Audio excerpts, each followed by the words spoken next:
Hello friends, Jennifer Pearson here, Thistle Gypsy. Just with a little catch up. Um, I got super busy at work and I was required to be someplace for an entire week. And it was all a bit much and I come back to my regular life and it's hard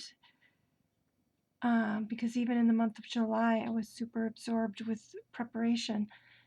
And it's hard to even remember what I was doing at all, which is partly my Lyme disease. Is the memory issues with the Lyme disease are getting a bit on the intense side. Um, Luckily, I'd written everything down, but it's like I just feel like shaking my head, and it's like, what was I doing? Where was, what? I knew I had some things I was had started, and um, it was kind of disorienting to come back home and to realize, now I don't have to turn around and go back, and I'm having to do a lot of cleanup and record keeping and stuff from the event that I went to. But,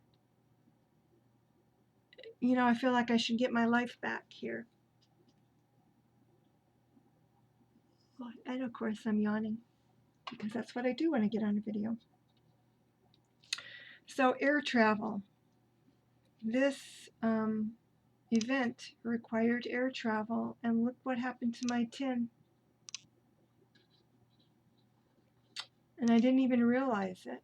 It's kind of disguised just by the colors. I didn't even realize it. And this was in a suitcase. So I don't know how it got hit so hard to make this dent because it wasn't. Oh, now it's going back a little bit. I tried to get it back last night, but I almost couldn't get the cards out. So I didn't even realize this had happened until I went to let the cards fall out of the tin to do, a little mini reading. And it's like, wait a minute. They're not coming out. Why aren't they coming out?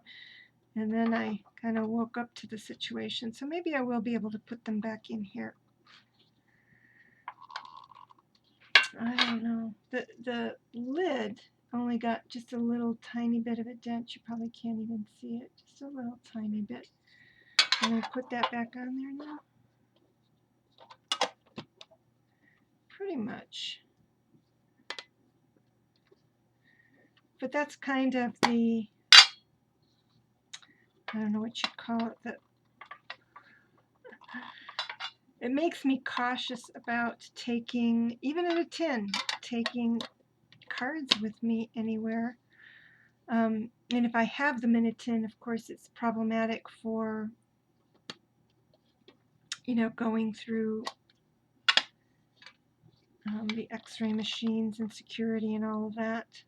And so I was putting it in my suitcase, in my checked bags. Oh, and there they are. So I'm here rambling at you with no cards. So one of the things I wanted to ramble about, I should get some cards while I'm rambling. Let me see. I'm going to ramble about the love readings that I do. Because there could be some people, or even kind of my decisions around splitting things, and I know I've talked about it before, by having this channel and then having a separate channel for love readings. And I must say it was the regularity of the love readings that took over when I did get home.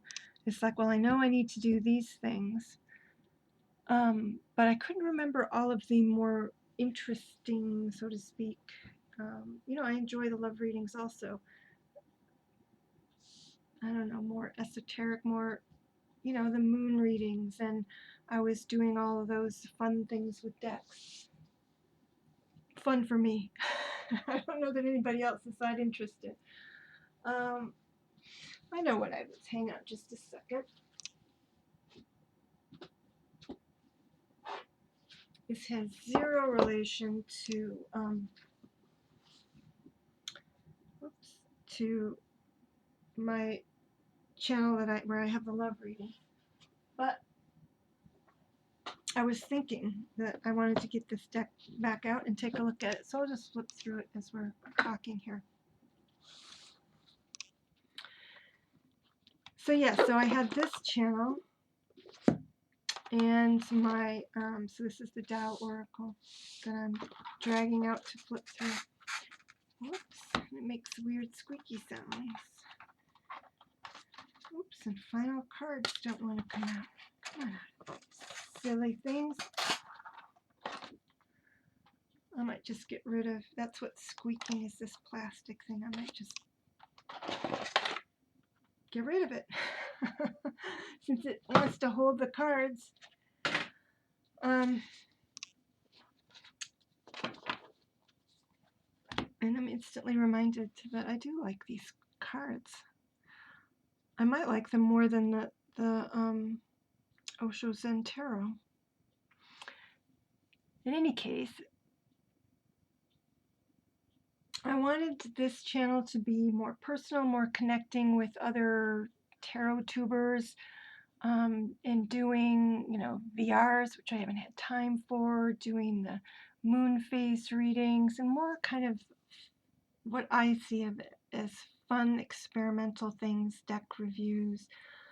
And isn't it lovely that I'm not doing as many of those?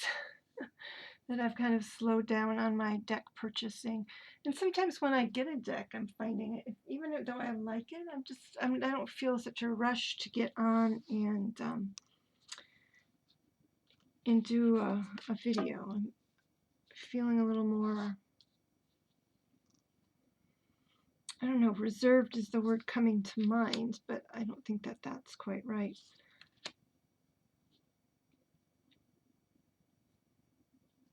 Time for another yawn. So I've seen kind of just from watching things and from my own experience on my channel kind of doing too much on it, that if I wanted to get back into reading for others, and to me, initially when I got on YouTube, I wanted to do readings for others. In part, I wanted to just continue to use my decks, and then to professionalize myself, you might say, and charge for readings and stuff. And that was after doing a bunch of, well, it was the number, it was 100. Doing 100 readings on Biddy Tarot for free. And I thought, well, I'll launch a YouTube site and see if that helps me bring in people. But even if it didn't help me bring in people, which it did a little bit, but only a dribble, really. The free readings on Biddy Tarot actually got me more business, paying business, than doing stuff on YouTube. But what YouTube did do was it gave me a reason to use the decks, to pull out the decks and go ahead and do readings. And when I got a full-time job, I realized that I just don't have time for doing personal readings in terms of the amount of time and energy that I tend to put into them.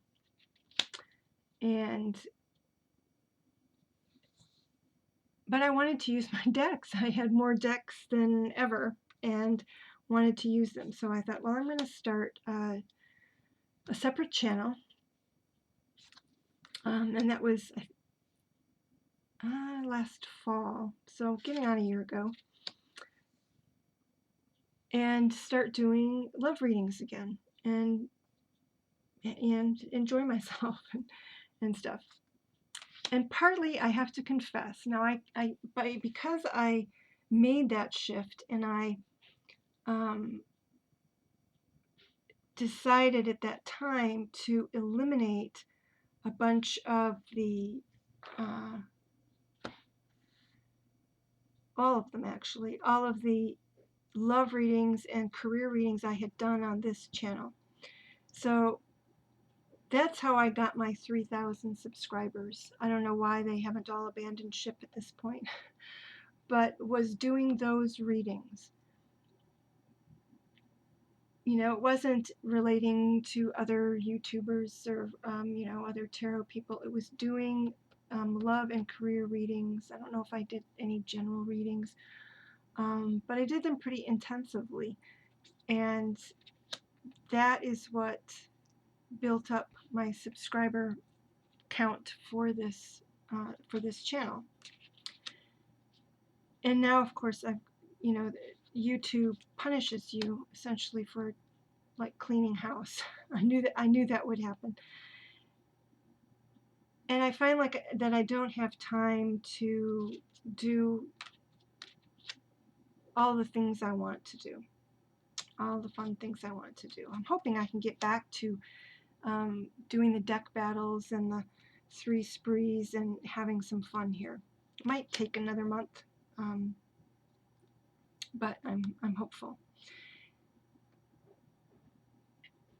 But I find as I'm doing that I find that I like to see progress. It doesn't have to be dramatic progress, exciting progress. It just has to be progress. And I get that. Hang on, I'm hearing dogs doing things. Hang on, I'm going to yell at somebody. Rufus?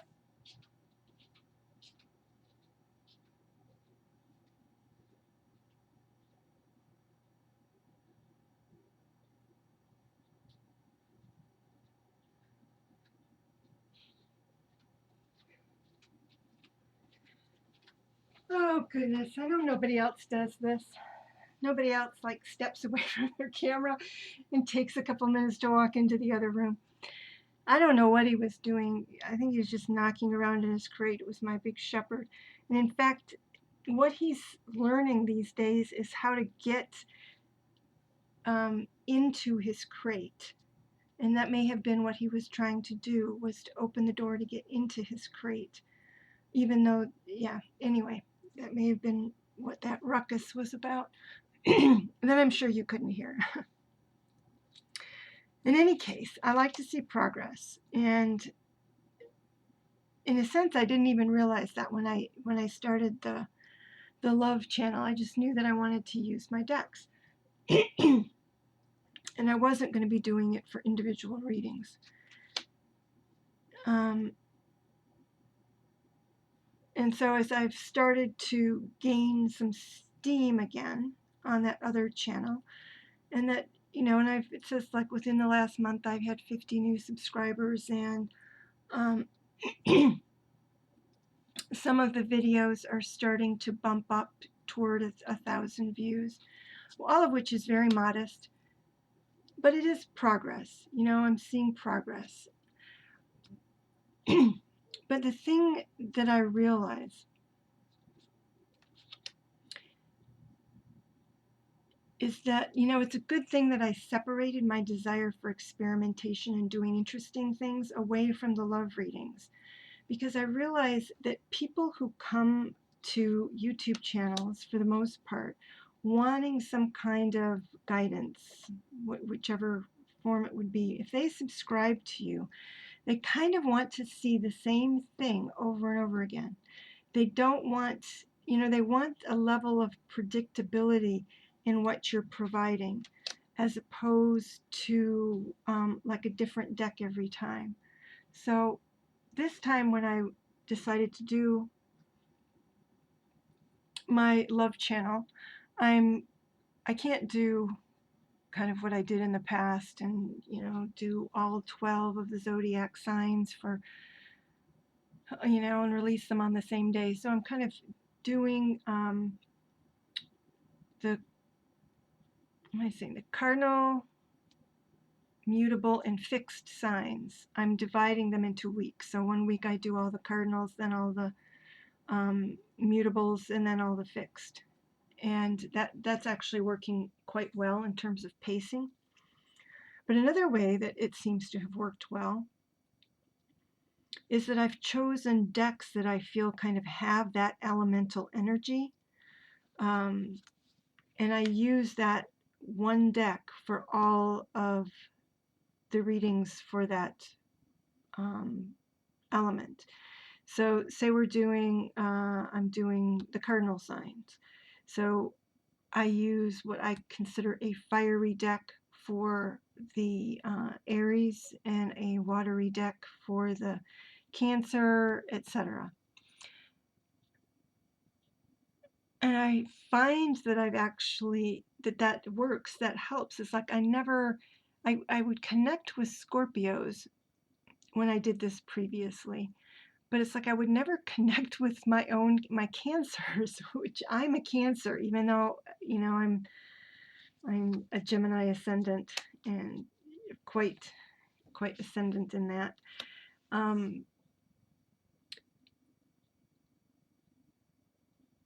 And so I started using the 1001 Nights deck, which when I first got it, I thought, oh, this is such a watery, Cancery deck to me. And it's true. It's true. It actually has worked well, I think, for all of my water signs. But having done that, in order to kind of continue what I'm doing on that channel, even though I'm using my cards, I'm using a very limited number of decks at the moment. And it's not all bad, but it has its own limitations, as do the things I do on this channel, in terms of actually using all of the decks that I have. And I'm kind of over the idea that I have to use them all regularly or anything, but I do feel like I need opportunities to, for example, read with this deck and make a determination about what it's good for. What can I use this for? And when should I pull it out? I certainly have enough decks now that I understand why some people have seasonal rotation of their decks. And yet, it's like, and it's frustrating too to think like I would really like to do career readings also, but there's no way I have time to do that. And I will do the deck battles were partly a way to bring out and use some decks that I don't normally run to. So I need to get back to those. The crone readings and the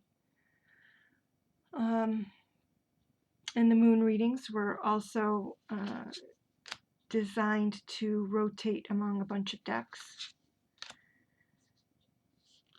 So yeah. And another thing that, when I got back into doing those love readings on my other channel, I had some strange disconnects. It's like I was connecting with the Cancers, but I wasn't connecting, and I think this is just the way this goes from one month to another. It might be part of my Cancerian inconsistency. But suddenly I was connecting with the Cancers, but I wasn't connecting with Libras, and to me that was shocking, because previously when I had done the readings on this channel, that's who I connected with. I connected with Libras and Scorpios frequently, even though they didn't often like what I had to say. because they tended to be fairly challenging readings. And I think Tauruses, but I can't remember. So it was interesting to see that shift.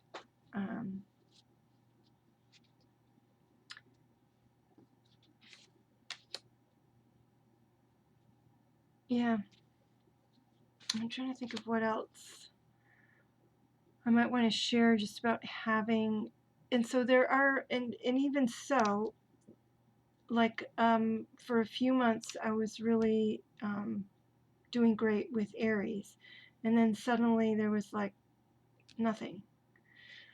Not, well, like 50 people watching a video, which is on the Love channel is a strange context. That's unusual. For this channel, it's rare that I get that many. On the other channel, it's rare to get that few. So the whole perspective changes. And I've also ended up, it's like I don't know whether to call it a rut or a groove, because again, people who watch those kinds of videos, they want consistency, I suppose, so that they can compare from one month to another. And so now that I've kind of found these decks that seem to work well for certain elemental signs, and I guess I'm being a little coy here, I should just tell you, I've been using the Tarot Illuminati for the fire signs, the 1001 Nights for the water signs. For the air signs, I've been using the Gaian Tarot. And sometimes for the fire, for Leos, I use the Tarot de Saint Croix, or Croix, depending on how you want to mispronounce it. In the US, we would probably just say Croix. But otherwise, I use the Tarot Illuminati for the fire signs. And what am I missing? I'm missing the earth signs, and I use the Lover's Path Tarot for the earth signs. And it's working well, so I'm going to leave it alone. And it was also, but then I lose the ability to play and experiment, that Gemini rising part of myself.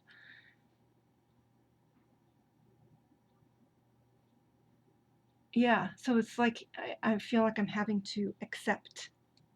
I'm having to accept what other people need from a reader and be happy with the reinforcement that I get when I do provide them essentially with what is comfortable for them. Again, I think that Gemini rising results in that airiness, results in a high tolerance on my part for change and a desire for change that most people don't share, especially when they're feeling like their situation is shaky or shifting or unpredictable, which is usually why they would come for a reading. But it can also be because it's changing and it's exciting in some way. Yeah, I suppose I should be grateful. Sorry, this always, when I shuffle with the camera at this, it always looks like I'm punching you guys. That I've escaped, the Celtic cross, which a lot of readers who do zodiac sign readings, many of them do either a modified Celtic cross or they stick to the Celtic cross. More and more nowadays are doing their own thing, often doing intuitive spreads, just pulling cards. But I wanted some structure. I do have a structure that I use, just because otherwise I get too involved, and I can only do so much time, devote so much time to this. But I am feeling, um, well, I would say this. It would be lovely if I were retired and I could just, you know, do tarot and, do card readings and whatever. But that's not the reality. And I certainly have a lot of decks now for when for when that time comes. I'm trying to think if there's anything else I was going to. Let's pull a card. Work on what has been spoiled. So that's interesting. Healing, correct past mistakes, make repairs, clean up corruption, restore balance, responsible action. That could be kind of what I'm talking about here. By starting the love channel, the separate love channel, and returning, because that was a returning to something I originally was doing on YouTube and wanted to do on YouTube. And it is growing. It is becoming its own thing. It's gaining its own momentum. And I guess it's kind of, it starts to gain momentum, and I can't say that I get excited. That's too strong of a word. But I'm like, yeah, it's working. This is cool. And I think that engagement on my part, it's like I'm not just going through the motions. Things are actually happening as a result of my going through the motions. But I have to acknowledge that the reason things are going well is because I'm doing a set thing. So it's like it ends up being a challenge for me to accept the fact that success, even in a limited, in a limited, measured way, kind of steady progress, requires repetition, standardized repetition, the same decks for the same signs and the same spread, with minor modifications when I feel like something really isn't working. But this card could very well speak to what has been spoiled, is kind of the schedule I was on with the deck battles and the 3 sprees and the crone readings and all of that. It's gotten neglected. If you could see that area there as neglect, it's gotten neglected, and it's time to revive at least some of them. I'll have to get back on schedule. I did, at first I wasn't even remembering where I had. It's like, where did I schedule? Where did I put all of the schedules for these things? And once I looked at my shelf of notebooks, I actually pulled out the correct one the first time. But I actually had, I mean, I wasn't even remembering that, most simple of things. This could also speak to the fact that I need to get back to doing obedience with my dogs. I need to repair their. I can't say they've gone backwards, but they just need practice.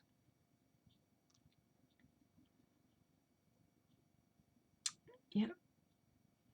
It could also refer to my work life. After being gone a week and going through that experience, there is a lot of this that needs to occur as well. So a very appropriate card. And I really like these cards. But again, what am I going to use them for? Or again, can I just accept the fact that some decks are rarely going to be used? It's like my baseball tarot. I still love my baseball tarot, but without doing work readings, it doesn't have that much reason to come out and play. because that's really what it's focused on. So I'm trying to think of what else I wanted to ramble about here. But I think I've come to an end. So it's only a 30-minute ramble, not a 40 or 50-minute ramble. And I will be uploading some other stuff that will continue to be rambly. I'm not sure when I'll get back on track with like the deck. I'll just have to look more deeply into my schedule and see what's the next thing. I don't even know what the next moon phase is. I haven't seen the moon in a while, so I don't even know where we're at with moon phases. So I don't know if that'll be the next thing or the crone reading. I don't know. But anyway, there's my bit of catch up and some reflection on my my love channel, and yeah, I'm looking so forward to getting back on track playing with my cards. Take care, everybody. Bye bye.